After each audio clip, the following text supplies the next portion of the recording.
कि सरकारको कार्यक्रम भने कि ऋतु सहकारी सहकारी जहाँ पारे रुपियाँ दिन आउनु कसैको बिहा गरे बिहे हुँदाखेरि मात्रै पैसा लिने हो कि के हो? अब राम्रोसँग तपाईँले स्पष्ट पारिदिए राम्रो। त्यो सरकारी हो, सरकारी संस्था, सहकारी संस्था हो। दर्शकबिन एकछिन है, उहाँलाई सहकारीको पुरा रूप पनि राम्रोसँग थाहा छैन र सरकारी भन्ने कुरा गरिराख्नु भएको छ।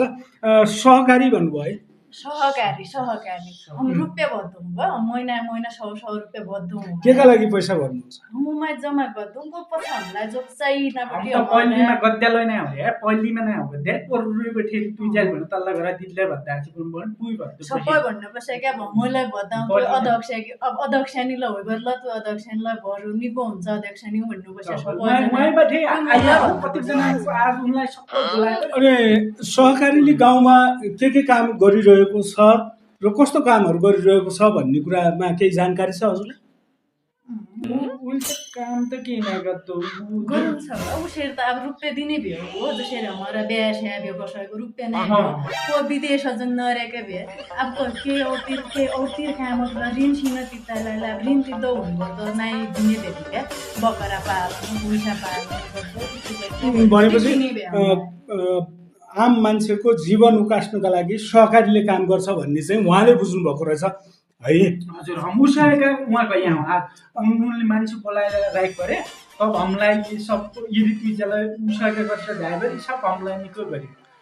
अघिको योभन्दा पछिल्लो कार्यक्रममा तपाईँसँगको अन्तर्वार्ता मेरो सहकर्मीले लिनुभएको थियो, अति नै सम्मानित भएर आउनु। उही दिन त म त गुड्की भयो कि भाइरल हो भने पुरै बम्बईसम्म जायो। तपाईँको भिडियो सबैले हेर्नु भएको छ, भाइरल हुनुभएको छ। बम्बई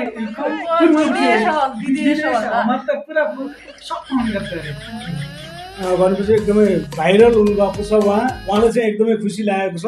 अनि तपाईँले भन्नुभएको थियो धामी काका अनि है भराडे लगायतका मान्छेहरूले उन धामी कालै हन हातले अहिले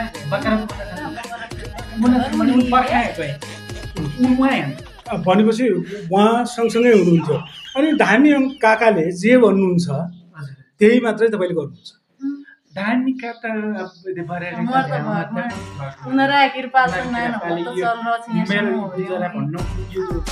मित्रहरू यहाँ हेर्नुहोस्, धामी काकाले